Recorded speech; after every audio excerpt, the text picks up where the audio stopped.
మరి ముఖ్యంగా నా ఆత్మీయ సోదరి మనందరికీ కూడా యేసుక్రీస్తు వారి శ్రేష్టమైన నామంలో నా యొక్క శుభాభివందనం తెలియజేసుకుంటున్నాను. ప్రార్థన చేసుకొని మత్తయి సువార్త 19వ అధ్యాయం మనం వివరించుకున్నామండి. జీవం కలిగిన మా కన్న తండ్రి, ప్రేమ కలిగిన దేవ తండ్రి, ఉదయకాల సమయంలో తండ్రి మీ మాటలు వినడానికి మాకు ఇచ్చిన ఈ మంచి తరుణాన్ని బట్టి నీకు వందనములు నాయన. మీ పిల్లలందరూ కూడా తండ్రి ఆసక్తితో సిద్ధపడి ఉంటుండగా తండ్రి మాకు అవసరమైన మంచి మాటలు వినిపించండి తండ్రి. ఈ తనువుతో తండ్రి మేము ఎలా జీవించాలో మీ మనస్సును ఎరిగిన పిల్లలుగా తండ్రి, మీ కలతను తీర్చే పిల్లలుగా తండ్రి మేము ఎలా బ్రతకాలో మా అన్నయ్య యేసుక్రీస్తు వారు చేసినటువంటి సుబోధను మేము తెలుసుకొని చుంటుండగా తండ్రి, మరి ఎలాంటి తప్పిదంలో మేము పడిపోకుండా ఉన్నది ఉన్నట్టుగా సత్యవాక్యాన్ని సరిగా విభజిస్తూ తండ్రి మీ పిల్లలందరికీ నేర్పగలుగుటకు సహాయాన్ని అనుగ్రహించండి తండ్రి. వింటున్న వారికి తోడే ఉండండి తండ్రి. ఈ ప్రార్థన ప్రభువైన యేసుక్రీస్తు వారి నామంలో అడిగి వేడుకుంటున్నాము తండ్రి, ఆమేన్. అందరికీ నా మాటలు క్లారిటీగా వినబడుతున్నాయండి? అమ్మా వినబడుతున్నాయి అమ్మా, వందనాలు. ఓకే ఓకే, వందనాలమ్మా. అందరికీ వందనములు. మత్తయి సువార్త 19వ అధ్యాయం, మత్తయి సువార్త 19వ అధ్యాయం 13వ వచనం నుండి మనం నేర్చుకుందాం. మీరు గత వారం క్లాస్లో మత్తయి సువార్త 19వ అధ్యాయం 12 వరకు ఆల్రెడీ నేర్చుకున్నారు. 13 నుండి మనం చదువుకుందామండి.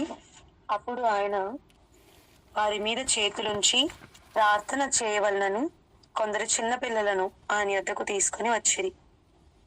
అప్పుడు అంటే ఎప్పుడండి? మత్తయి సువార్త 19వ అధ్యాయం 3వ వచనం మీరు చూసినట్లయితే పరిసయ్యులు ప్రభువును శోధించడానికి కొన్ని ప్రశ్నలు వేయడం మనం చూస్తాం. స్త్రీ పురుషుల సంబంధం గురించి, అసలు భార్య భర్తలు అంటే ఏంటి అని, విడాకులు తీసుకోవచ్చా తీసుకోకూడదా అని ప్రభువును తెలుసుకోవాలని కాదు కానీ శోధించాలి అని ప్రశ్న వేయడం గత క్లాస్లో ధరణి మాటల్లో మనం అందరము విన్నాము. అయితే ఆ మాటలన్నీ ముగించిన తర్వాత, ప్రభువారు వివరణ ఇచ్చిన తర్వాత, అప్పుడు ఆయన వారి మీద చేతులుంచి ప్రార్థన చేయవలనని కొందరు చిన్నపిల్లలను ప్రభు దగ్గర తీసుకొని వచ్చారంట. అయితే ఆయన శిష్యులు ఏం చేస్తున్నారు? తీసుకొని వచ్చిన వారిని గద్దింపగా, యేసు చిన్నపిల్లలను ఆటంకపరచక వారిని నా యుద్ధకు రానియుడి, ఎందుకంటే పరలోక రాజ్యం ఇలాంటి వారిదని వారితో చెప్పి వారి మీద చేతులుంచి అక్కడి నుంచి వెళ్ళిపోయాను. లేచి అక్కడ నుండి వెళ్ళిపోయాడండి. ఈ సందర్భం చదవగానే మనకి కొన్ని విషయాలు గుర్తుకొస్తాయి. ఎక్కడైనా మీటింగ్ జరిగినప్పుడు లేదా చాలా సంఘాలలో ఆరాధన తర్వాత, ప్రార్థన తరువాత కొంతమంది ఎలాగైనా సరే ఈరోజు అయ్యగారితో లేదా పాస్టర్ అమ్మ గారితో ప్రార్థన చేయించుకోవాలి, లేదంటే ఎవరైనా ఇబ్బందుల్లో ఉన్నప్పుడు, ఇంట్లో బాధలో ఉన్నప్పుడు వారిని తీసుకొని వస్తారు. నేను నీకు పాస్టర్ అమ్మ గారితో ప్రార్థన చేయిస్తాను, నీకు అంతా నయమైపోతుంది, లేదా పాస్టరయ్య గారు చాలా పవర్ఫుల్ ఆయన ప్రార్థన, ఆయన చేశారంటే నీకు ఖచ్చితంగా స్వస్థత జరుగుతుంది అని చెప్పి చర్చిలో వాళ్ళని తీసుకురావడం, లేదా ప్రార్థన అయిన తర్వాత చాలా మంది ప్రార్థన రిక్వెస్ట్ చేసి మనతో చేయించుకోవడం చూస్తూ ఉంటాం. ఇదంతా ఎందుకు అని అంటే, ఆనాడు కూడా కొందరు అలాంటి మనసుతో ఉన్నవారు బైబిల్లో మనకి కనబడతారు. ఇప్పుడు ఈ మాటను చదువుకొని చాలా మంది ఏం చేస్తున్నారంటే, అలాగే మా మీద కూడా చేతులు పెట్టి అయ్యగారు ప్రార్థన చేయండి, మీరు ప్రార్థన చేస్తే మాకు అదొక నమ్మకం, మా సమస్యలు తీరుతాయని, మా బాధలు పోతాయి అని. అంటే సత్యవాక్యం సరిగా అర్థం కాక పాపం ఇంకా వాళ్ళు ఎలాంటి కోరికలు కోరుకుంటారంటే, అయ్యగారు ప్రార్థన చేస్తే బాధలు పోతాయి, మా అప్పులు తీరుతాయి, మా ఇంట్లో నెమ్మది ఉంటుంది అని. అయితే ఇది ఎంతవరకు కరెక్ట్ అని అంటే, అందరికీ మాటలు అప్లై అవ్వవు, కానీ ఎవరైతే దేవుని పనిలో ఉంటారో వారి కొరకు తప్పక మనం ప్రార్థన చేయవలసిన వారమై ఉన్నాము. ఖచ్చితంగా ప్రార్థన చేయాలనంటే, ముక్కు మొహం తెలియని వారి గురించి ప్రార్థన చేయమని చెప్పాడా దేవుడు? చేయకూడదని చెప్పాడా? వాళ్ళెవరో మాకు తెలియదు కదండి, మేము ప్రార్థన చేయము అనడానికి లేదు. అసలు దేవుడు ఎవరెవరి గురించి ప్రార్థన చేయమంటాడంటే, తిమోతి పత్రికలు మనం చూస్తే మనుషులందరి కొరకు అంటాడు. అందులో రాజులు ఉంటారు, అధికారులు ఉంటారు, ఆకలితో ఉన్న పేదవారు ఉంటారు.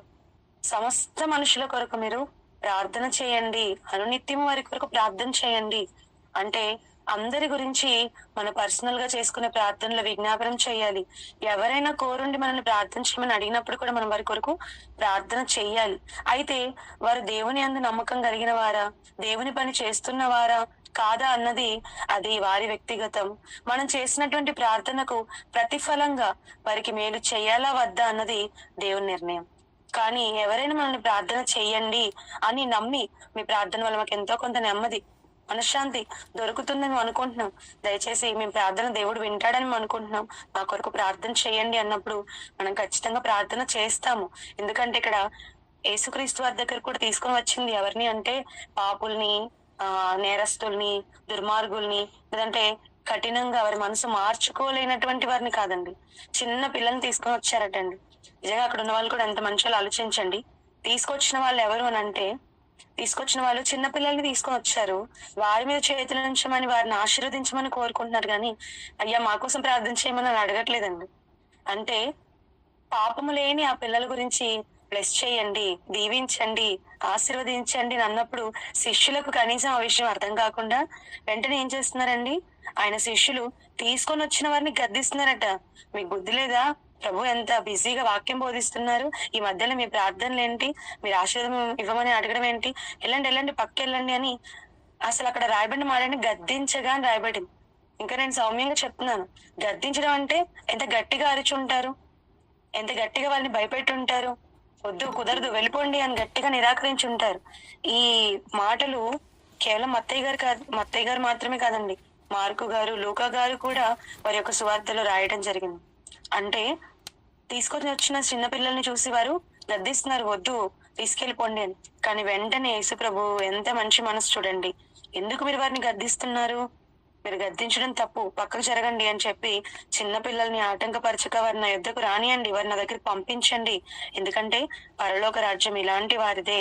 మీరు గత క్లాస్ లో విన్నారు కదండి, 18వ అధ్యాయం, మత్తయి సువార్త 18వ అధ్యాయం 1 నుండి మీరు సందర్భాన్ని చూసినట్లయితే పరలోక రాజ్యంలో ఎవరు గొప్పవారని శిష్యులు తలపడుతున్నారు, వాళ్ళ మధ్య విభేదాలు వచ్చేసింది.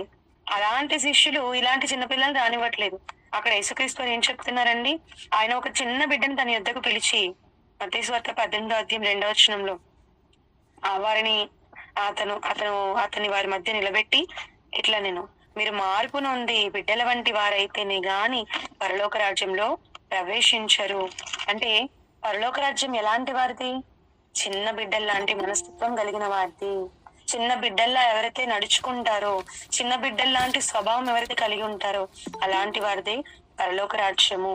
అందుకే కొరింథీయులకు రాసిన మొదటి పత్రికలో పౌలు గారు కూడా చెప్తారు, 5వ అధ్యాయం 15వ వచనంలో అనుకుంటాను, మీరు బుద్ధి విషయం అయితే ఎలా ఉంటారో తెలుసా, పెద్దలుగా కాదు, బుద్ధి విషయం అయితే పెద్దలై ఉండండి, దుర్మార్గము దుష్టత్వం విషయం అయితే పసిపిల్లలను పోలిన వారే ఉండండి అని అంటారు.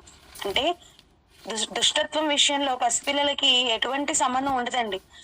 అంటే ఇది తప్పు ఇది ఒప్పు అని తెలుసుకోలేని దశ వాళ్ళది, అసలు దుర్మార్గం అంటే ఏంటో కూడా తెలియని దశ వాళ్ళది. అందుకే దుష్టత్వం విషయమై పసిపిల్లల వల్లే మీరు ఉండండి, దుర్మార్గంగా ఉండకండి, పెద్దవారిలాగా మీరు దుష్ట బుద్ధితో ఆలోచించకండి. అంటే దుష్ట బుద్ధి లేదంటే ఒకరికి కీడు చేయాలి, ఒకరికి హాని తలపెట్టాలన్నది ఎవరి ఉద్దేశాలంటే పెద్దవాళ్ళదే.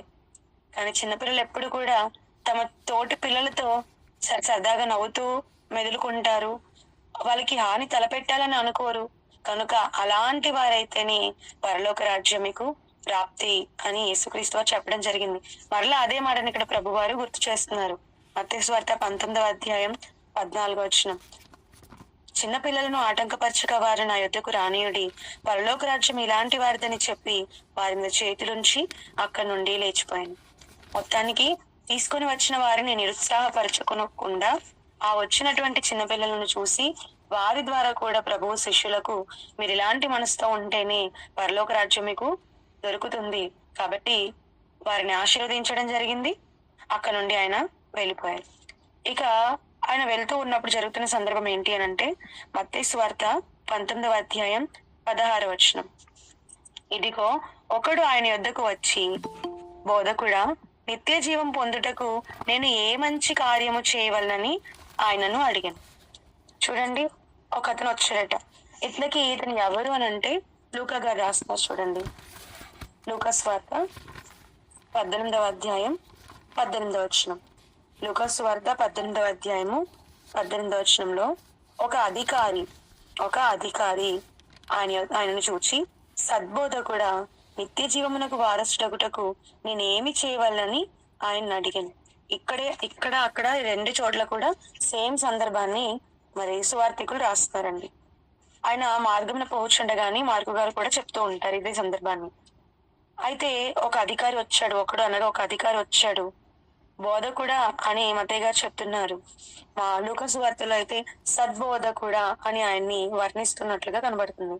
వెంటనే 19వ వచనం, లూకాసు వార్త 18వ అధ్యాయం 19వ వచనంలో ప్రభు ఏమంటున్నారంటే, ఆహా, నేను సత్యాన్ని చెప్పే బోధకుడను, సత్య బోధకుడనని నువ్వు గ్రహించావు, బేష్, వెరీ గుడ్ అని ఆయన చెప్పలేదు. కానీ వెంటనే 19వ వచనంలో అందుకు యేసు, నేను సత్పురుషుడనని లేదా సద్బోధకుడనని నువ్వు ఎలా చెప్పుచున్నావు?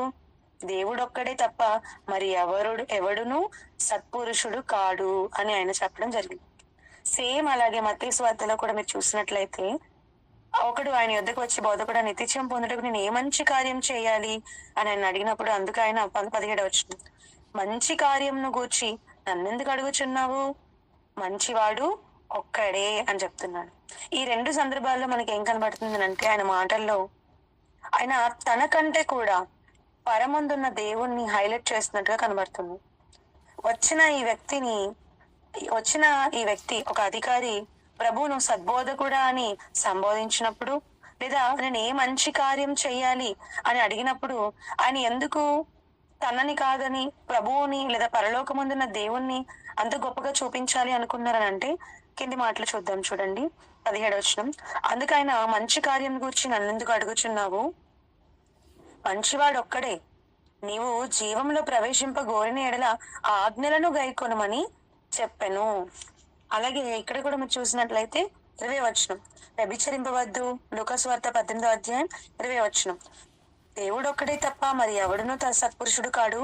వ్యభిచరింపవద్దు, నరహత్య చేయవద్దు, దొంగిలవద్దు, అబద్ధ సాక్ష్యం పలకవద్దు, నీ తల్లిదండ్రులను సన్మానింపుము అను ఆజ్ఞలను ఎరుగుదువు గదా అని అతనితో చెప్పెను.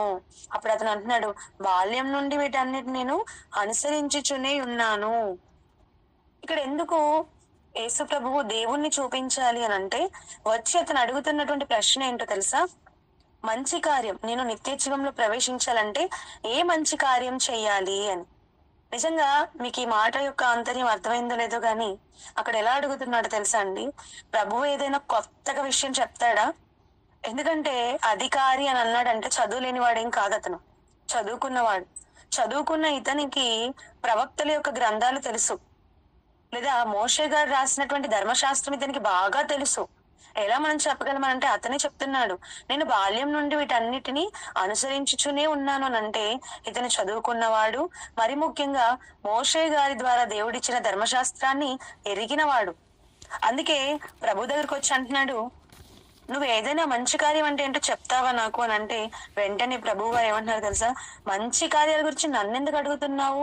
అసలు మంచి అనేది పుట్టింది ఎక్కడా? ఈ రోజు నేను వచ్చి మీకు మంచి చెబుతున్నానా? నాకంటే ముందు మీ పూర్వీకులు మంచి చెప్పలేదా? ధర్మశాస్త్రం అంతా ఏమిటి? ప్రవక్తలు రాసిన గ్రంథాలంతా ఏంటి? అవన్నీ రాయించింది దేవుడైతే ఆయనే కదా మంచివాడు. అందుకే అంటున్నాడు, మంచివాడు ఒక్కడే, ఆయన దేవుడు. ఆయన ఆల్రెడీ మీకు ధర్మశాస్త్ర గ్రంథం ద్వారా ఎన్నో ఆజ్ఞలు ఇచ్చాడు కదా, మరి అవన్నీ మంచివి కాదా? మరలా క్రొత్తగా మంచిది చెప్తావా అంటే ఇప్పుడు ఇచ్చినవన్నీ చెడ్డవా? దేవుడు రాసి ఇచ్చిన ఆజ్ఞలన్నీ చెడ్డవా? మంచివే కదా ఇచ్చాడు. మరలా క్రొత్తగా నా దగ్గరకు వచ్చి మంచిది ఏదైనా చెప్పు, నేను డైరెక్ట్ గా నిత్య జీవానికి వెళ్ళడానికి అని ఎలాగ అడుగుతున్నావు నువ్వు అని ప్రభువు వారికి తండ్రి కంటే ఎక్కువగా తన్ని హైలైట్ చేసేసరికి బాధ కలిగిందండి. అందుకే లూకాసు వార్త 18వ అధ్యాయంలో కూడా సద్బోధ కూడా అని అన్నప్పుడు వెంటనే నువ్వు నన్నెలా సత్పురుషుడని అంటున్నావు? అసలు నేనా సత్యాన్ని ఆరంభించింది? ఈ బోధ, సద్బోధ లేదా సత్య సంబంధమైనటువంటి బోధ ఏదైతే నేను చేస్తున్నానో ఈ బోధ నేను ఆరంభించిందా? లేదా ఈ బోధకు నేనా కర్తని? కాదు. నేను బోధించే బోధ నాది కాదు, పరమందు నేను విన్న ఆ బోధే, తండ్రి దగ్గర నేను నేర్చుకున్న ఆ మాటలే నేను నీకు బోధిస్తున్నాను కదా. అంటే సత్పురుషుడైనా సద్బోధకుడైనా ఎవరైనా ఉన్నారు భూమి మీద అంటే అది మొదట దేవుడు. భూమి మీద ఉన్న వారికి నేర్పింది దేవుడు. అందుకే పరమందు ఆయన దగ్గర నేర్చుకున్న బోధే నేను చేస్తున్నాను కాబట్టి నేను కాదు మొదట సత్పురుషుడను, పరమందున్న ఆయన సత్పురుషుడు, సద్బోధకుడు. అందుకే ఇక్కడ అంటాడు దేవుడు ఒక్కడే తప్ప. అనగానే ఇక్కడ క్రైస్తవ్యం లేదా బైబిల్ చదువుతున్న మనం అపార్థం చేసుకోకూడదు. అదేంటి, యేసుక్రీస్తు వారిలో పాపం లేదు కదా, యేసుక్రీస్తు వారు తప్పు చేయలేదు కదా, మరి దేవుడు ఒక్కడే తప్ప అని ఎందుకు అన్నాడు అంటే యేసుక్రీస్తు వారు కూడా ఏదో ఒక విషయంలో పొరపాటు చేశారా, ఆయన బోధకుడు కాదా అని మనం సందేహించకూడదు. ఆ మాటల్లో ఉన్న ఆంతర్యం ఏంటి అంటే, ఫస్ట్ ప్రయారిటీ దేవుడు ఒక్కడే, మొదట ఆయనలోనే ఉంది సత్యం. ఆ సత్యాన్ని మనం ఎవరమైనా పుణికిపుచ్చుకోవాలి తప్ప మనము సొంతంగా మంచిని చేసేవారంగా లేదా స్వతహాగా మనకు మనమే దేవుని ప్రమేయం లేకుండా మనకు మనమే మేలు చేసేవారంగా భూమి మీద లేము. అందుకే మంచి వాడు ఎవరైనా ఉన్నారు అంటే అది దేవుడే. అందుకే పాత నిబంధనలో కూడా ఇర్మియా గ్రంథంలో భక్తుడు అంటాడు అనుకుంటాను, యెహోవా మంచివాడు అని రాయబడింది. కీర్తనల గ్రంథంలో కూడా అంటాడు యెహోవా మంచివాడు. అంటే మంచికి నిదర్శనం లేదా మంచికి నిర్వచనం ఎవరైనా ఉన్నారంటే అది దేవుడు మాత్రమే. ఆ దేవుని నుండి మనకు మంచి వచ్చింది. ఆ దేవుని చూసి మనం మంచి చేయగలుగుతున్నాము, మంచి మాట్లాడగలుగుతున్నాము. ఆది కాండంలో కూడా మీరు చూసినట్లయితే మంచి చెడుల తెలివినిచ్చి వృక్షాన్ని వేశాడు దేవుడు. అంటే మంచి ఎక్కడ ప్రారంభమైంది? దేవుని దగ్గర. అందుకే ఇక్కడ ప్రభువారు అంటున్నారు మంచివాడు ఒక్కడే, ఆయన దేవుడు. అలాగే సద్బోధకుడు ఎవరైనా ఉన్నారంటే ఆయన దేవుడు మాత్రమే. దేవుడు ఒక్కడే మంచి చేయగలడు, సత్యాన్ని బోధించగలడు, సత్య స్థాపకుడు దేవుడు అని ప్రభువారి మాటల్లోని ఆంతర్యం గ్రహించాలి మనం. ఇకపోతే 18వ వచనం, మత్తయి సువార్త 19వ అధ్యాయం 18వ వచనం. యేసు, నరహత్య చేయవద్దు, వ్యభిచరింపవద్దు, దొంగిలవద్దు, అబద్ధ సాక్ష్యం పలకవద్దు, తల్లిదండ్రులను సన్మానింపము, నిన్ను వలె నీ పొరుగువారిని ప్రేమింపవలెను అనున్నదియే అని చెప్పాను. అసలు ఏంటి ఆజ్ఞలు, ఏ ఆజ్ఞలు అని ఆయన అడగగా యేసు ప్రభువు అన్ని చెప్పారు. అప్పుడు చూడండి ఎలా అడుగుతున్నాడు, తెలియనట్టుగా ఏ ఆజ్ఞల్ని పాటించాలి అని అడిగితే ప్రభువారు మోషే ద్వారా దేవుడిచ్చినటువంటి ఆజ్ఞల్ని వివరించి చెప్పినప్పుడు అప్పుడు అతను ఏమంటున్నాడు, ఆ అధికారి. అందుకు ఆ యవ్వనుడు, ఇక్కడ చూసారా ఒక్కొక్క చోట ఒక్కొక్క విషయం అతని గురించి బయలుపడుతుంది. ఒక్కడు వచ్చాడు, అతను అధికారి, ఆ అధికారి యవ్వనంలో ఉన్నాడు, యవ్వనుడు. ఇవన్నీ అనుసరించుచునే ఉన్నాను అని చెప్పాడు. అదే లూకా గారు ఏం చెప్పారండి, బాల్యం నుండి వీటిని నేను పాటిస్తూనే వచ్చాను అని చెప్పారు. అంటే ఈ యవ్వనుడైన ఇతను చిన్నప్పటి నుండి ధర్మశాస్త్రాన్ని తెలుసుకున్నవాడు, మోషే గారి ద్వారా దేవుడిచ్చిన ఆజ్ఞలన్నింటినీ కూడా బాగా తెలుసుకున్నవాడే. కానీ ఏం చేస్తున్నాడు తెలుసా, వాటిని పాటించట్లేదు. కానీ అతను నోటి మాట ద్వారా మాత్రం ఏం చెప్తున్నాడు, వీటన్నిటి నేను అనుసరించుచునే ఉన్నాను అని చెప్పిన వెంటనే ఇంకా ఏంటి నాకు కొదవ, వీటి ఆల్రెడీ నేను చేసేస్తున్నాను, ఈ ఆజ్ఞలన్నీ నేను ఆల్రెడీ పాటిస్తున్నాను, ఇంకా నేను నిత్య జీవానికి వెళ్ళడానికి ఏంటి కొదవ. చూసారా, మళ్ళీ మెల్లిగా ప్లేట్ తిప్పాడు. మంచి ఏదైనా ఉంటే చెప్పు అన్నాడు. ఎప్పుడైతే ప్రభువు దేవుని కంటే మంచి నేను చెప్పగలనా, ఆయన ఇచ్చిన ఆజ్ఞలే కదా మంచివి అని చెప్పినప్పుడు, అయితే ఇంకా ఏదైనా కొదవగా ఉందా నేను చేయడానికి, నిత్య జీవానికి వెళ్ళడానికి, అదేదైనా ఉంటే చెప్పు అని మెల్లిగా అడుగుతున్నాడు. వెంటనే యేసు ప్రభు ఏమన్నా చూడండి 21వ వచనంలో, అందుకు యేసు, నీవు పరిపూర్ణుడు వగుటకు కోరిన ఎడలా, ఇంకా ఏదైనా కొదవ ఉంది, నాకు ఇంకేదైనా కొదవగా ఉందని నువ్వు అనుకుంటే, నువ్వు పరిపూర్ణుడు అవ్వాలనుకుంటే పోయి నీ ఆస్తిని అమ్మి బీదలకిమ్ము, అప్పుడు పరలోకమందు నీకు ధనము కలుగును, నీవు వచ్చి నన్ను వెంబడించమని అతనితో చెప్పాను. అప్పుడు ప్రభు వారు చివరిగా ఏం చెప్పారంటే, సరే నువ్వు బాధపడకు, నీకున్న ఆస్తిని అమ్మేసి బీదలకు అందరికీ కూడా పంచిపెట్టు అని చెప్పినప్పుడు అతను ఏం చేస్తున్నావు చూడండి 22వ వచనంలో. నిజంగా ఇక్కడే అర్థమైపోద్దండి, 22వ వచనంలో మీకు అర్థమైపోద్ది అతడు బాల్యంలో ధర్మశాస్త్రాన్ని తెలుసుకున్నవాడా పాటించినవాడా అన్న విషయం. 22వ వచనం చూడండి, అయితే యవనుడు మిగుల ఆస్తి గలవాడు గనుక ఆ మాట విని వ్యసన పడుచు వెళ్ళిపోయిను. మరొక స్వార్థలు రాస్తాడండి, దుఃఖపడుచు ఆయన నిందిస్తూ వెళ్ళిపోయినట్టుగా కనబడుతుంది. మొత్తానికి వ్యసనం ఏంటండి, ప్రభు మాట అంటే వ్యసనమా? ప్రభు చెప్పిన మాట అంత అసహించుకోదగిన మాట నేను చెప్పాడా అని చెప్పిన మాటల్లో ఆంతర్యం ఏంటండి, నీ ఆస్తి అమ్మి బీదలకు పంచు. ఎప్పుడు ఆస్తి అమ్మగలవు? పైన చూసారా 19వ వచనం నుండి 18వ వచనం నుండి, నరహత్య చేయకు, వ్యభిచరింపకు, తల్లిదండ్రులను సన్మానించు, అబద్ధ సాక్ష్యం చెప్పకు, చివరిగా నిన్ను వలని పొరుగు అని ప్రేమించు. ఈ మాట ఏ మాటకి అప్లై అవుతుందో తెలుసా? తన దగ్గర ఉన్న ఆస్తినంతా అమ్మి బీదలకు పంచిపెట్టు అని అన్నప్పుడు బీదవాడిని ఎలా చూడమని ధర్మశాస్త్రం చెప్పింది? బీదలకు నిశ్చయంగా నీ చేయి చాపాలి, అతన్ని నిన్ను వల్లే నువ్వు ప్రేమించాలి.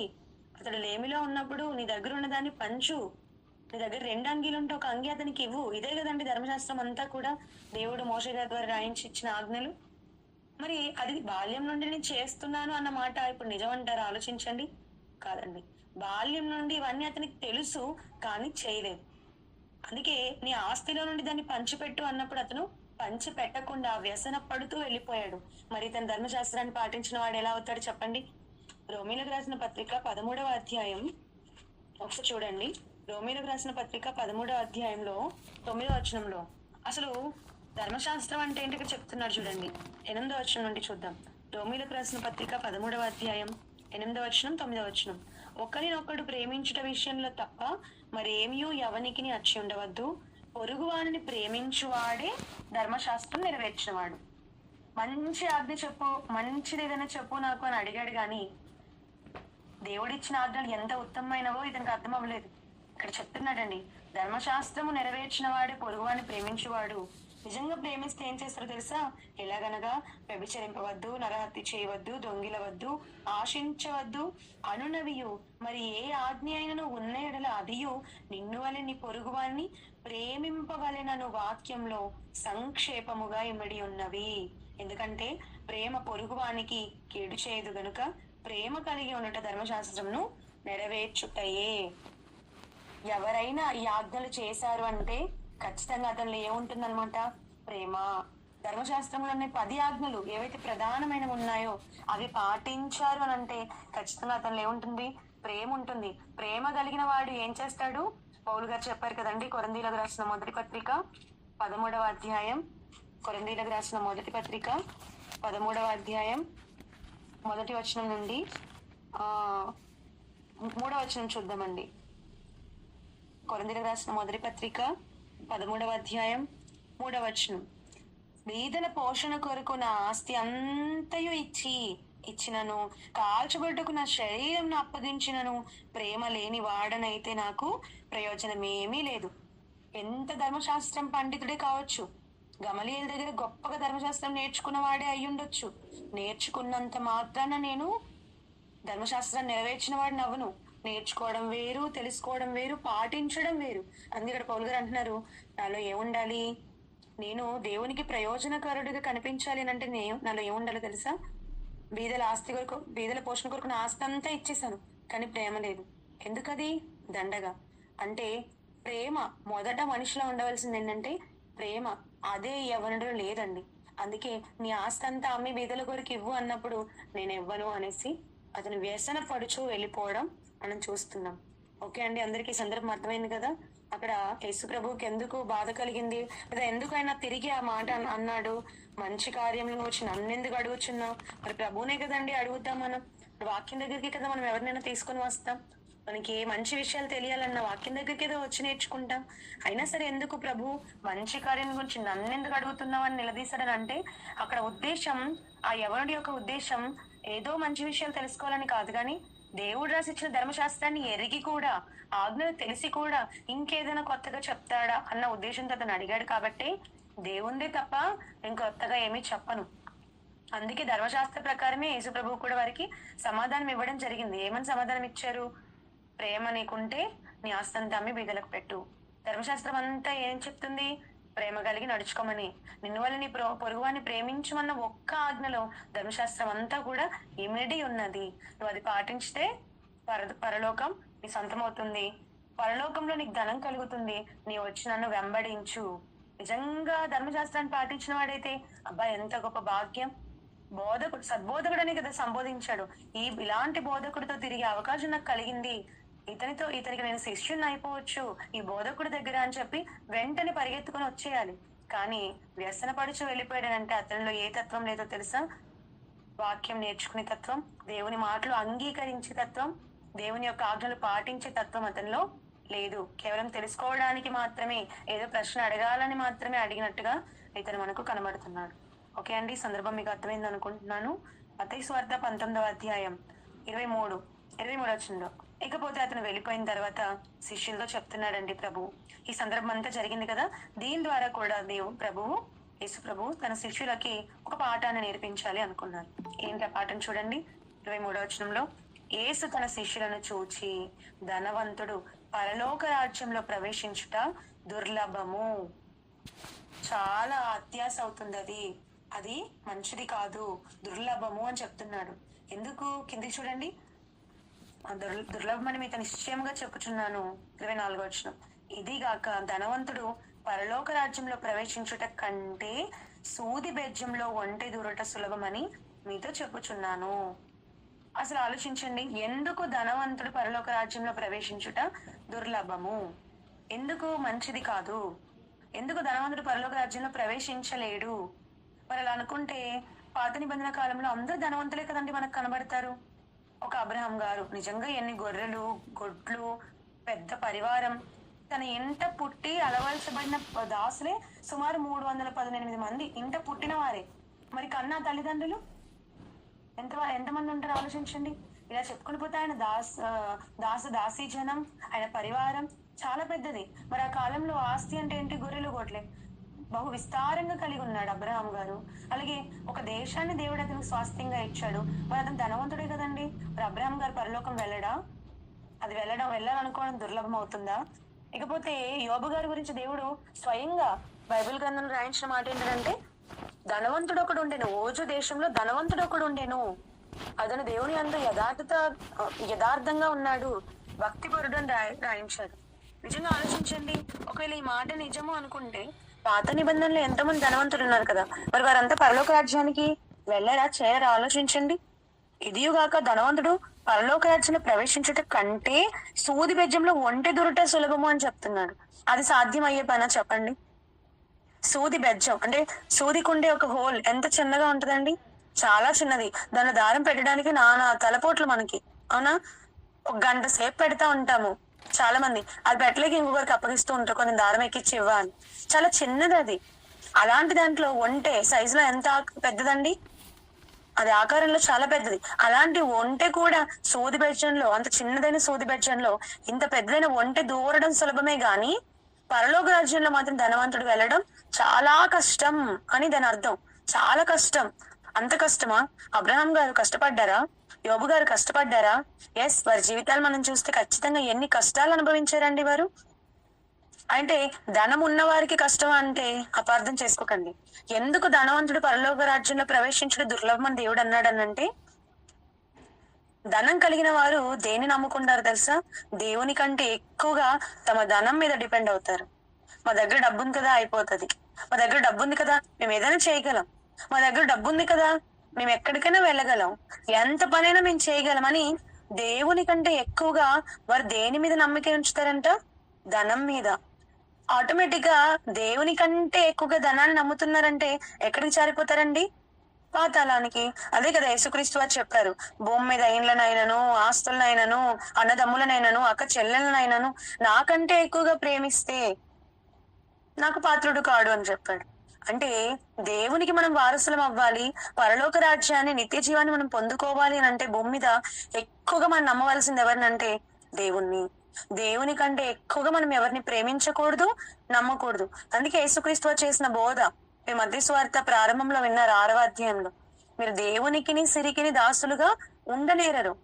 మాకు ధనం కావాలండి, మేము ధనంతోనే బ్రతకగలమండి, ధనమే సమస్తము అండి అని అనుకుంటే అలాగైతే మీరు దేవునికి వారసులు కాలేరు, దేవునికి దాసులు కాలేరు. మీరు దేవుని నమ్మారా, మీ దగ్గర ధనం ఉండదు. దేవుని వైపు తిరిగితే మీ దగ్గర సిరి ఉండదు అని చెప్పారు. అందుకే ఇక్కడ యేసుక్రీస్తు వారు కూడా ఏమంటున్నారంటే, ధనవంతుడు ఎవరైనా ధనికులైన వారు ఉంటే వారు పరలోక రాజ్యంలో ప్రవేశించుట దుర్లభము. నిజంగా దుర్లభమా అండి పరలోక రాజ్యానికి వెళ్ళడం? ధనవంతులైన వారు వెళ్ళలేరా పరలోకానికి? చేరుకోలేరా పరలోకాన్ని? ఎందుకు చేరుకోలేరు? మీరు విన్నారు కదండి, ఎవరి మీద ఎక్కువ నమ్మకం వారు కదంటే వారి యొక్క ధనం మీద. అదే మాట మనకి లూకాసు వార్త 18వ అధ్యాయంలో కనబడుతుంది చూడండి. లూకాసు వార్త 18వ అధ్యాయం 24వ వచనం. యేసు అతని చూచి, ఆస్తి గలవారు దేవుని రాజ్యంలో ప్రవేశించుట ఎంతో దుర్లభము, ధనవంతుడు దేవుని రాజ్యంలో ప్రవేశించుట కంటే సూది బెజ్జంలో ఒంటె దూరట సులభమని చెప్పెను. ఇది విన్నవారు వెంటనే అలాగైతే రక్షణ ఎవరు పొందగలరు? ఇంకా అంటే అక్కడ ఉన్న వారంతా కూడా ఎవరన్నమాట? ఎంతలో కొంత ధనవంతులే. కొంచెమైన వాళ్ళ దగ్గర ధనం ఉన్న వాళ్ళే. అందుకే అంటున్నారు, అలాగైతే ధనవంతులు పరలోక రాజ్యంలో చేరడం కష్టతరమైందైతే, అలాగైతే ఎవడు రక్షణ పొందగలడు? ఎవరు పరలోక రాజ్యాన్ని పొందుకోగలరు అని అడుగుతున్నారు. ఎవడు రక్షణ పొందగలడు అంటే అక్కడ ఉన్న వారంతా ఎవరన్నమాట?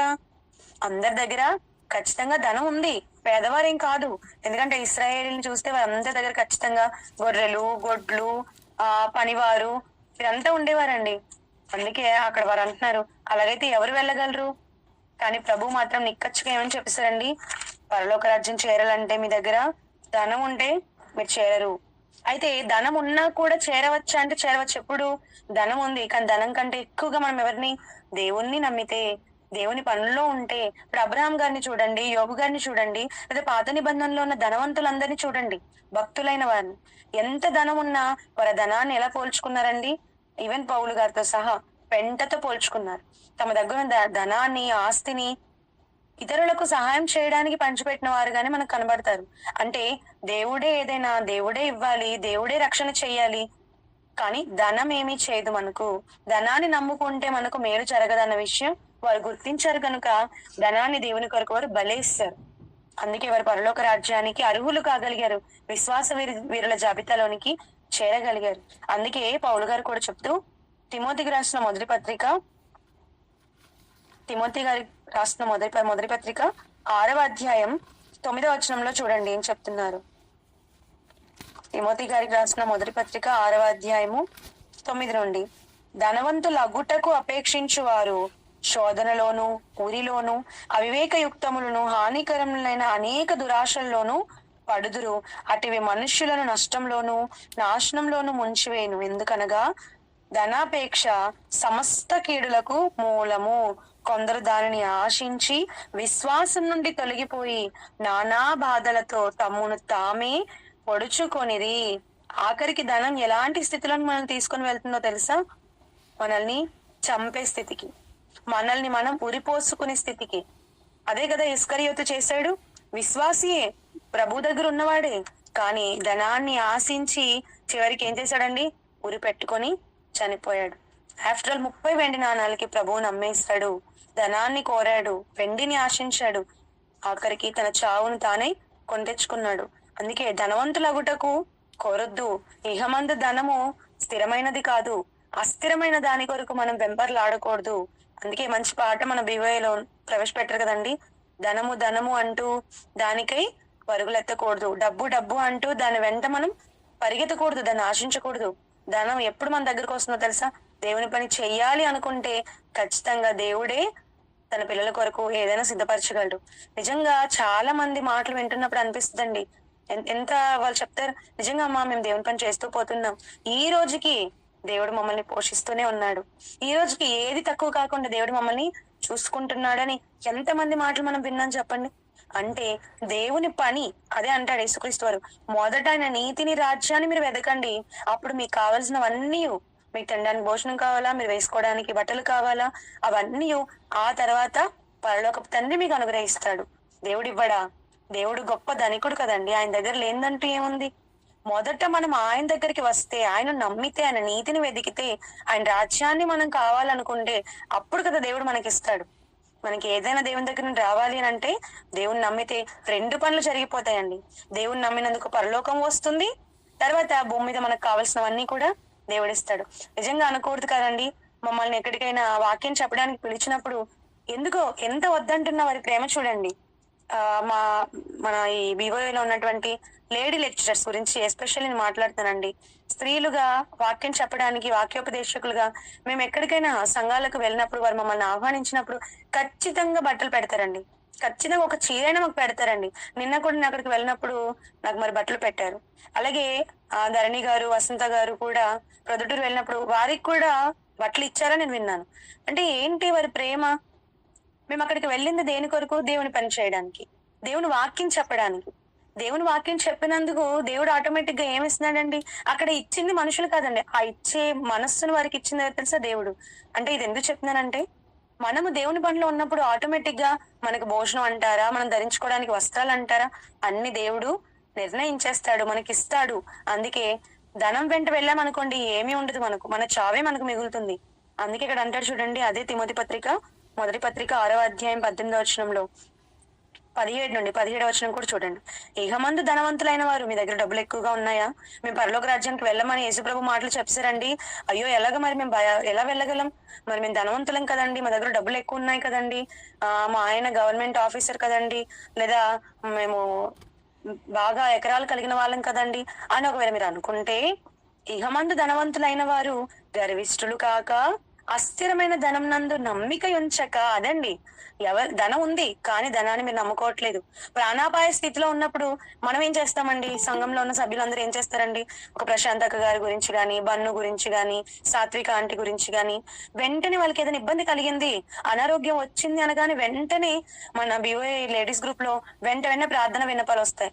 దయచేసి మీ ప్రార్థనలో జ్ఞాపకం చేసుకోండి, దయచేసి మీ ప్రార్థనలో జ్ఞాపకం చేసుకోండి. హాస్పిటల్ కి వెళ్ళి డబ్బు ఖర్చు పెడితే రక్షణ పొందుతారు కదా, కానీ అది కాదండి నమ్మకం. నిజంగా అదే ప్లేస్ లో ధనవంతులు ఉన్నారనుకో ఏమనుకుంటారు? 1,00,000 రూపాయలు పడేస్తే చక్కగా ట్రీట్మెంట్ ఇస్తారు, నయమైపోద్ది, పదండి అర్జెంట్ హాస్పిటల్ తీసుకెళ్ళండి అని అంటారు. కానీ మనం ఎలా నమ్ముతున్నాం? డబ్బు ఉన్నా లేకపోయినా దేవుడు అంటేనే స్వస్థత చేయగలడు, దేవుడు అనుకుంటేనే నేను బాగుపడతానన్న నమ్మకం మనకుంది. అందుకే ఇక్కడ దేవుడు అంటున్నాడు, పరిశుద్ధాత్మ దేవుని ద్వారా పౌలు గారు రాస్తున్నారు, ఇహమందు ధనవంతులైన వారు గర్విష్ఠులు కాక. ఎప్పుడు వస్తుంది గర్వం? మాకేంట్లే, ఎంత క్యాన్సర్ వచ్చినా, ఎంత ఎయిడ్స్ వచ్చినా ఎలాంటి ధైర్యం ఉంటది? 1,00,00,000 రూపాయలు ఉన్నాయనుకో, పర్లేదు నేను మెల్లిగా బ్రతికేయగలను. లోకంలో ఉన్న వారి గురించి అండి, అది ఎంత ప్రాణాపాయ స్థితి అయినా సరే వాళ్ళు ఎలా ఉంటారు? డబ్బును నమ్ముకుంటారు. డబ్బు ఉంది కదా, డాక్టర్ 10 లక్షలు ఖర్చు పెట్టేస్తే నయం చేసేస్తాడన్న నమ్మకం, గుడి నమ్మకం. అందుకే డాక్టర్ దగ్గరికి వెళ్ళినప్పుడు ఏమని మాట్లాడతారు? డాక్టర్ గారు ఎంత డబ్బు ఖర్చు అయినా పర్లేదండి, మా వాళ్ళు మాత్రం మాకు బ్రతకాలండి అంటే వాళ్ళు అక్కడ ఏం నమ్ముతున్నారు? డబ్బు ఎంత ఖర్చైనా మేము పెట్టేసుకుంటాం, డబ్బు ఇచ్చేస్తాం, డబ్బు మమ్మల్ని రక్షించేస్తుంది అని అనుకుంటున్నారు. కానీ మనం డబ్బు మీద నమ్మకం పెట్టుకోకూడదండి. అస్థిరమైన ధనమునందు నమ్మిక ఉంచక సుఖముగా అనుభవించుటకు సమస్తమును మనకు ధారాళముగా దయచేసిన దేవుని యందు నమ్మిక ఉంచండి. ఏదైనా సరే నాకు ఇవ్వగలడు, నన్ను రక్షించగలడు, నన్ను ప్రేమించగలడు, నా కుటుంబాన్ని కాపాడగలడు, నాకు జ్ఞానాన్ని ఇవ్వగలడు, నేను చనిపోయిన నన్ను తిరిగి లేపగలడు, నాకు పరలోక రాజ్యాన్ని ఇవ్వగలడు అన్న నమ్మకం డబ్బు మీద కాదండి, దేవుని మీద మనకు కలగాలి. అలా కలిగితే అప్పుడు అంటున్నాడు 18వ వచనంలో, వారు వాస్తవమైన జీవమును సంపాదించుకున్న నిమిత్తము రాబో కాలంలో మంచి పునాది తమ కొరకు వేసుకొనుచు మేలు చేయవారు, సత్క్రియలు అను ధనము గలవారు, ఔదార్యము గలవారును, తమ ధనములో ఇతరులకు పాలిచ్చు వారిని ఉండవల్లని వారికి ఆజ్ఞాపించుము. నిజంగా ఇప్పుడు ఈ ధనవంతుడు, ఇక్కడ యవనుడు వచ్చాడు కదండి అధికారి, అతను మిగుల ఆస్తి గలవాడు అని రాయబడింది. అతనికి ఈ వాక్యాన్ని కంపేర్ చేసి చూడండి ఈ మాటని. అతను తన ధనంలో ఇతరులకు పాలిచ్చేవాడిగా కనబడుతున్నాడా అండి? లేదు, తన ధనాన్ని మాత్రం నమ్ముకున్నవాడిగా కనబడుతున్నాడు. ఇక అతను ఎలాగ వెళ్తాడండి నిత్య జీవానికి? అందుకు ఇక్కడ యేసు ప్రభు ఏం చెప్తున్నారంటే, చూసారా, మీ దగ్గర కూడా ఇలా ధనం ఉందనుకోండి, లేదా ధనం ఇంకా సంపాదించాలని మీరు ధనం గురించి అపేక్షించారనుకోండి, మీరు కేడులో పడిపోతారు, నిత్య జీవంలో ప్రవేశించరు. అది చాలా దుర్లభం. ఒంటైన అంటే అసాధ్యమైనదైనా సరే సుసాధ్యం అవుతుంది. ఒంటైనా సూదిబెచ్చంలో దూరిపోగలదేమో గాని పరలోక రాజ్యంలో ధనవంతుడు వెళ్ళలేడు. ఎప్పుడు అంటే ధనాన్ని దేవుని కంటే ఎక్కువగా నమ్మినప్పుడు. అదే కింది మాటలు మనకు కనబడుతుంది చూడండి. మత్తయి సువార్త 19వ అధ్యాయము 26వ వచనం. యేసు వారిని చూచి, ఇది మనుష్యులకు అసాధ్యమే. ఎప్పుడైతే శిష్యులందరూ కూడా, ప్రభా, ధనవంతుల పరలోక రాజ్యంలో ప్రవేశించడం అసాధ్యం అయితే, అది దుర్లభం అయితే, మరి ఎవడు రక్షణ పొందగలడు? ఇంకా మనుషులందరి దగ్గర ధనం ఉంటుంది, ధనం లేని వాడు ఎవడైనా ఉంటారా? ధనం లేకుండా భూమి మీద బ్రతికే వాళ్ళు ఎవరైనా ఉంటారా? అందరి దగ్గర ధనము, ఎంతో కొంత డబ్బు ఉంటుంది కదా, బంగారమో డబ్బో కాసులో ఇల్లులో భూములో ఉంటాయి కదా. మరి అలాగైతే ఇంకెవడు వెళ్ళగలడు పరలోక రాజ్యానికి అని అన్నప్పుడు యేసు ప్రభు చెప్తున్నారు, ఇది మనుష్యులకు అసాధ్యమే గాని దేవునికి సమస్తము సాధ్యము. అందుకే వెంటనే పేతురు గారు ఏమంటున్నారు, ఇదిగో మేము సమస్తాన్ని విడిచిపెట్టి మిమ్మల్ని వెంబడించితిమి గనుక మాకేం దొరుకుతుంది? చూడండి ఎంత అసలు యేసుప్రభు యొక్క మాటలు ఎంత చక్కగా వింటున్నారంటే, అక్కడ ఉన్న శిష్యులు అతను వెళ్ళిపోయిన తర్వాత ఇతను నేర్పిస్తున్నటువంటి పాఠాన్ని ఎంత చక్కగా నేర్చుకుంటున్నారంటే, ఇప్పటి వరకు ధనం ఉంటే వెళ్ళరు, ధనం ఉంటే వెళ్ళరు, ధనం పంచి పెట్టకపోతే వెళ్ళరు అనే కదా ఆయన చెప్తున్నారు. మీ ధనంలో ఇతరులకు పాలివ్వాలి అనే కదా ఆయన మాటలోని ఉద్దేశం. ఇది విన్న వెంటనే పేతురు గారు అంటున్నారు, మరి మేమైతే మా ధనాన్ని అంతా కూడా వదిలేసి వచ్చేసాం కదా, మా సమస్తాన్ని, భార్యనా, పిల్లలనా, ఇంటినా, తల్లిదండ్రులనా. అదే కదా పేతురు గారిని యేసుప్రభు పిలిచినప్పుడు తమ తండ్రిని, తమ వాళ్ళను విడిచిపెట్టి వచ్చేసారు వాళ్ళు. పేతురు అంద్రేయులు కావచ్చు, జబదయి కుమారులని యాకోబు యోహాన్లు కావచ్చు, తమ తండ్రి వల్ల బాగు చేసుకుంటున్నప్పుడు యేసుప్రభు వచ్చి పిలుస్తారు, నన్ను వెంబడించాడని. వెంటనే తమ తండ్రిని తమ వాళ్ళను విడిచిపెట్టి వెంబడించారు. ఇంకా వారి వృత్తి వదిలేశారు, తమ ఇంటిని వదిలేశారు. ప్రభు బోధనే ఎలా అంటే టార్గెట్ గా పెట్టుకొని వచ్చారండి వాళ్ళు. అందుకే ఇక్కడ పేతురు గారు అంటున్నారు, మేము ఎలా వచ్చామో తెలుసా ప్రభు మీ దగ్గరికి, ఇదిగో సమస్తాన్ని విడిచిపెట్టి నిన్ను వెంబడిస్తున్నాం మేము, కనుక మాకేం లభిస్తుంది. ఇక్కడ 26వ వచనంలో యేసు వారిని చూచి ఇది మనుషులకు అసాధ్యమని అన్నాడు చూసారా. ఏది మనుషులకు అసాధ్యం? ధనవంతులై ఉండి పరలోక రాజ్యానికి వెళ్ళడం మనుషులకు అసాధ్యం అని అది. కానీ దేవుడు అనుకుంటే, దేవుడు మనస్సు మార్చగలిగితే, లేదా దేవుని ఆజ్ఞను మనం వినగలిగితే, మన ధనాన్ని ఇతరులకు పంచి పెట్టగలిగితే, ధనవంతుడైనా సరే పరలోక రాజ్యాన్ని మనం చేరుకోగలం. ఇహమందు ధనవంతుడైనా సరే పరలోక రాజ్యాన్ని ఎప్పుడు చేరుకోగలం? అసాధ్యమైన ఇది ఎప్పుడు సుసాధ్యం అవుతుంది అని అంటే, దేవుని మాట విని దేవుని నమ్మి ఇతరులకు మన ధనాన్ని పంచిపెట్టినప్పుడు. కానీ లూకాసు వార్తలో ఒక ధనవంతుడు కనబడతాడు కదండి, ఇద్దరు ధనవంతులు కనబడతారు. ఒక ధనవంతుడు ఆల్రెడీ భూమి మీద బ్రతికి తమ ధనాన్ని నమ్ముకొని సుఖంగా తింటూ తాగుతూ తన జీవితాన్ని అంతా వెళ్ళబుచ్చి కన్ను మూయగానే పాతాళంలో బాధపడుతూ కనబడతాడు. మరొక ధనవంతుడు బ్రతికి భూమి మీద ఉంటూ ప్రాణంతో చెప్పుకుంటున్నాడు, ప్రాణమా నీ కొరకు అనేక సంవత్సరాల కొరకు బోల్డ్ సంపాదించి పెట్టేశాను. అంటే దేని మీద నమ్మకం అతనికి? డబ్బు మీద. తను సంపాదించినటువంటి ఆ సంపద మీద కొట్లు కట్టాను, అవి కూడా సరిపోవట్లేదని విప్పి మరలా కొత్త కొట్లు కట్టాను, నీ కొరకు చాలా ధాన్యాన్ని సమకూర్చాను, అనేక సంవత్సరాలు తిను త్రాగు సుఖించు అని చెప్తున్నాడు. దేవుడు ఊరుకుంటాడండి? ధనాన్ని నమ్ముకున్నాడు కనుక నీ ప్రాణాన్ని ఈ రాత్రికే అడుగుచున్నారు, పరదేశవాసులు అడుగుచున్నారు నీ ప్రాణాన్ని.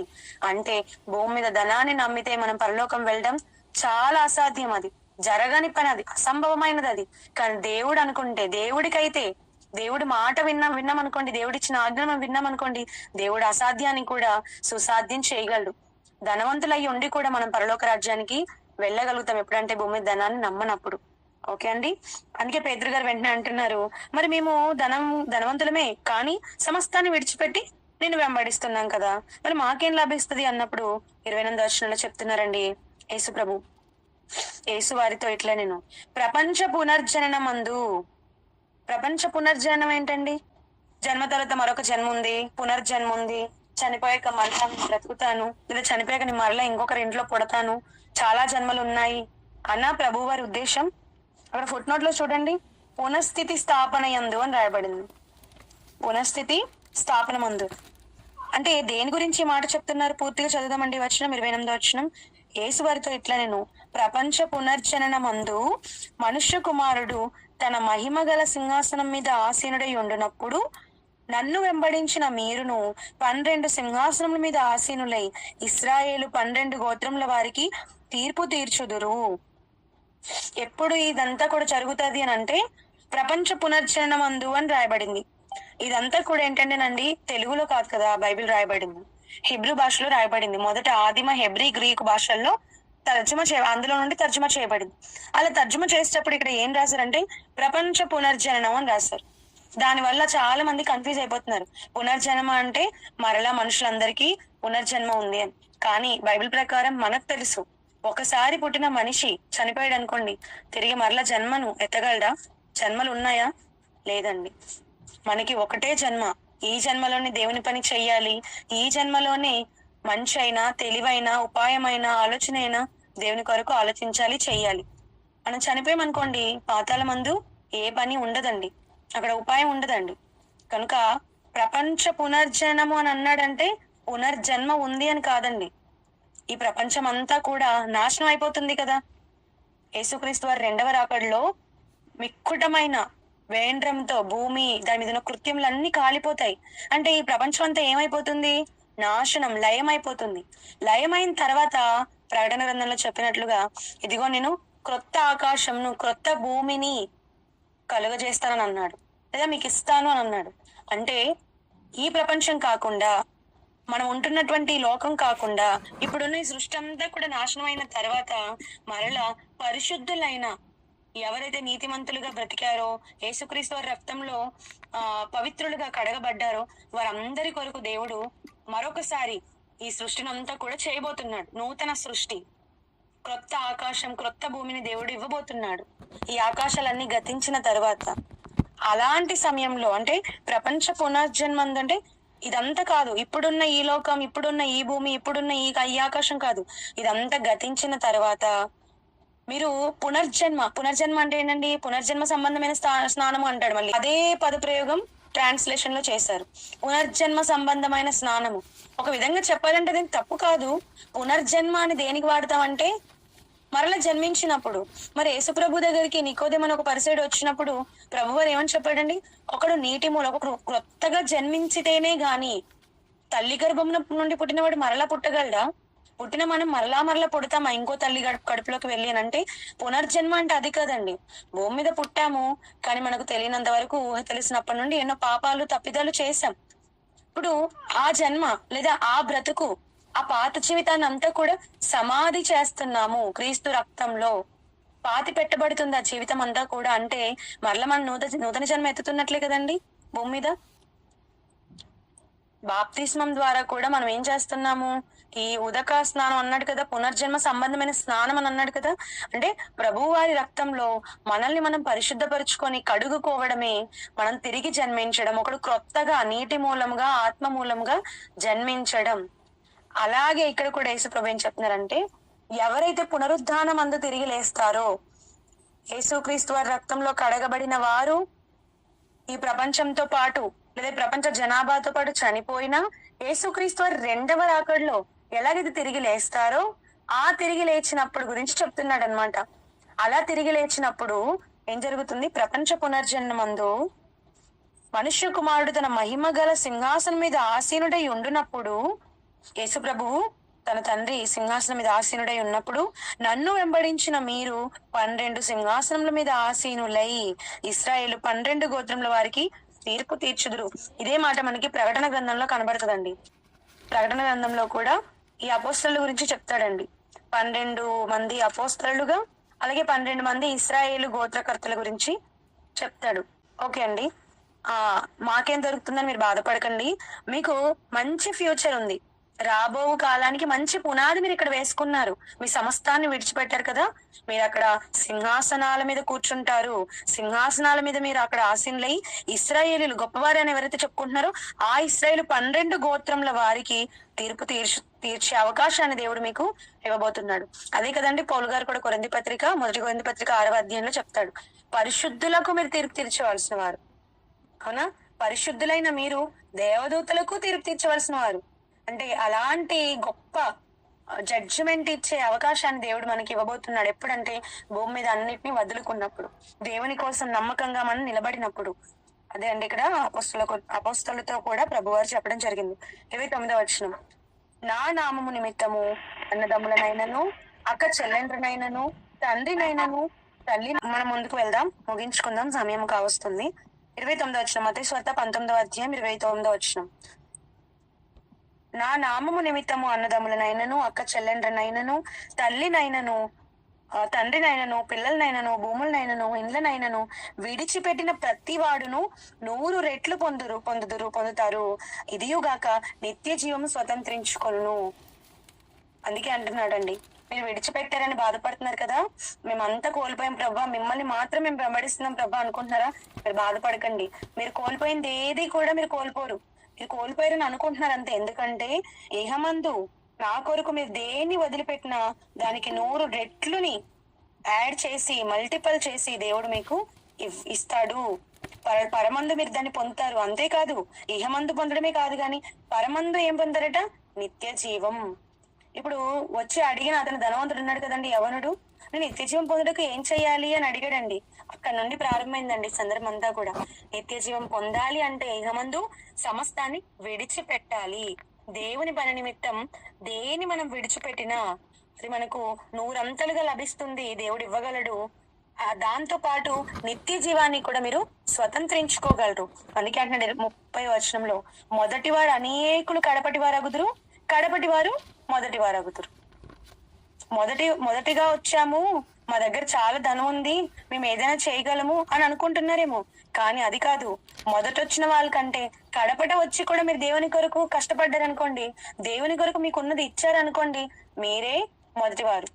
ఇది ఎలా చెప్పగలమంటే ఇశ్రాయేల్ అందరినీ చూడండి, ఇశ్రాయేల్లో అత్యధికం దేవుని పిల్లలుగా పిలువబడినా కూడా ధనవంతులై ఉండి దేవుణ్ణి నమ్మలేదండి. ధనాన్ని నమ్ముకున్నారు గాని దేవుని నమ్మలేదు. ఇప్పుడు వారంతా ఏమైపోయారు? దేవుని పిల్లలుగా మొదట వాళ్ళే పిలువబడ్డారు, కానీ వాళ్ళు దేవుణ్ణి ఈ రాజ్యాన్ని స్వతంత్రించుకోలేకపోయారండి. అందుకే ప్రభు అంటున్నారు, మొదటి వారు అనేకులు, కడపటి వారు చివరికి వెళ్ళిపోతారు. వాళ్ళంతా కూడా చివరికి వెళ్ళిపోతారు. ఎందుకంటే మొదటిగా వచ్చిన తమ ధనాన్ని దేవుని కోసం ఖర్చు పెట్టలేదు, కానీ కడపటి వారు మొదటి వారు అయిపోతారు. మీరు నేనున్న ఈ కాలంలో వచ్చారు. యేసుక్రీస్తు వారి కాలం ఏంటండి? అంత్య దినములు. ఆయన పుట్టినప్పటి నుండి అంత్య దినములు. కడపట వచ్చిన ఈ అపోస్తలు ఏమైపోయారండి? ఇశ్రాయేలు జాతికి చెందిన వారి వీరు కూడా. ఇశ్రాయేలీలో ముఖ్యంగా మొదట వచ్చిన వారంతా కూడా వెనక్కి వెళ్ళిపోతే, చివరికి యేసుక్రీస్తు వారి కాలంలో చివరిగా వచ్చినటువంటి ఇశ్రాయేల్ ఎవరైనా ఉన్నారంటే వీళ్ళే కదా. అపోస్తలైన వాళ్ళందరూ కూడా యూదులు, ఇశ్రాయేలు ఉన్నారు. చివరిగా వచ్చిన వీళ్ళు మొదటి వారయ్యారు దేవుని దృష్టికి. ఇక యేసుక్రీస్తు వారి తదనంతరం యూదుడని, గ్రీస్ దేశస్థుడని తేడా ఏం లేదు. ఇక అందరూ సమానులు అయిపోయారు. కానీ ఇశ్రాయేల్ తెగలో, ఇశ్రాయేల్ జనాంగంలో చూసుకుంటే మొదట వచ్చిన ఎంతో మంది దేవునికి కడపటి వారుగా కనబడుతున్నారు. చివరిగా వచ్చిన ఈ అపోస్తల్లో ఉన్న ఇశ్రాయేలీలు యేసు ప్రభు వారి మాటను విన్నారు కాబట్టి మొదటి వారుగా కనబడుతున్నారండి. అందుకే దాని గురించి ఇంకా 20వ అధ్యాయం 1వ వచనం నుండి 16వ వచనం వరకు మొత్తం ఒక ఉపమానాన్ని ఆయన చెప్పడం మనం చూస్తాం. ఆ ఉపమానం అంతా కూడా నెక్స్ట్ వచ్చే లెక్చర్ మీకు వివరిస్తారు. మీరు ఎలాగనగా అని స్టార్ట్ చేస్తారండి. అది అంటే ఈ మాట 30వ వచనం ఇక్కడితో అయిపోలేదు, ఈ అధ్యాయం ఇక్కడితో అయిపోలేదు. దాని కంటిన్యూషనే 20వ అధ్యాయం 1వ వచనంలో ప్రభువారు ఉపమాన రూపంలో వారికి అర్థమయ్యే విధంగా చెప్తున్నారు. చూసారండి, 16వ వచనంలో ప్రారంభమై మరలా 20వ అధ్యాయం 16వ వచనం వరకు ఈ ధనం గురించే ప్రభువారు బోధన చేశారు. 19వ అధ్యాయం 16వ వచనం నుండి 20వ అధ్యాయం 16వ వచనం వరకు మొత్తం ఈ మాటలన్నీ కూడా ధనం గురించి, ధనవంతులైతే ఎలాంటి జాగ్రత్తలు తీసుకోవాలో, ధనం కలిగిన వారు భూమి మీద ఎలా బ్రతకాలో యేసు ప్రభువు వారికి నేర్పిస్తున్నారండి. ఈ మాటలన్నీ విన్న మనం కూడా ఏం నేర్చుకోవాలి ఈ రోజు? అమ్మో, ధనం వల్ల ఇంత ప్రమాదం ఉందా? మనకు తెలియకుండానే ధనాన్ని నమ్ముతున్నామా? నమ్మి దేవునికి దూరం అయిపోతున్నామా? వద్దు, అలా ఉండకూడదు. యేసు ప్రభు చెప్పినట్లుగా ఆ ధనంలో వీలైనంత వరకు ఇతరులకు పాలు పంచేవారుగా ఉండాలని మనం అందరం అనుకోవాలి. మనం అందరం ఆల్రెడీ అనుకుంటున్నాం కనుక ఈ రోజు సంఘం ద్వారా జరుగుతున్నటువంటి ప్రతి కార్యక్రమంలో మన చేయిని లేదా మన చేయుద్దని ఇవ్వగలుగుతున్నాం. ఎవరికి బాగాలేదన్నా మనం డబ్బులు ఇస్తున్నాము, సహాయం చేస్తున్నాము, ఆదుకుంటున్నాము, అవసరతలు తీరుస్తున్నాము, పరిశుద్ధుల కొరకైన చందా మనం ఇవ్వగలుగుతున్నాము అని అంటే ప్రభు వారి యొక్క మాటలే మనకి నిదర్శనం. అయితే ఇది 1 సంవత్సరం, 1 వారం, 1 నెల చేసి ఆగిపోకూడదు. మనం చనిపోయినంత వరకు మనం ఇచ్చుట విషయంలో ముందుకు వెళ్తూనే ఉండాలి. అందుకే పుచ్చుకొనుట కంటే ఇచ్చుట ధన్యము అని పౌలుగా చెప్పారు. యేసు ప్రభు వారి మాటను మళ్ళీ ఆయన గుర్తు చేస్తారు. కాబట్టి మనం అందరము కూడా మనకున్న దాంట్లో 10 రూపాయలు ఉంటే 5 రూపాయలు ఇవ్వడానికి, 100 రూపాయలు ఉంటే 50 రూపాయలు ఇవ్వడానికి ఎంతో కొంత దేవుని కొరకు మనం ఇచ్చేవారుగా ఉండాలి. దేవుడిచ్చే రాజ్యాన్ని పుచ్చుకునేవారుగా ఉండాలి. మనం ఇస్తేనే ఆయన మనకిస్తాడు. కాబట్టి మనం అందరము కూడా మన తోటి వారి కొరకు, మన సహోదరుల కొరకు మనకున్న దానిలో నుండి పంచిపెట్టేవారుగా ఉంటూ దేవుడు ఇవ్వబోయే ఆ అరుదైనటువంటి, విలువైనటువంటి మహాలోకాన్ని, నిత్య జీవాన్ని మనం అందరము పొందుకొని అక్కడ సింహాసనాసీనులై తండ్రితో కూడా, ప్రభువుతో కూడా ఆనందించే గొప్ప భాగ్యాన్ని మనం పొందుకోవాలని, స్థిరమైనటువంటి ఆ పునాదులు గల లోకానికి మంచి పునాది ఇక్కడ నుండే మనం మన ఆస్తిని ఇస్తూ ప్రారంభించుకోవాలని మీ అందరికీ తెలియజేసుకుంటూ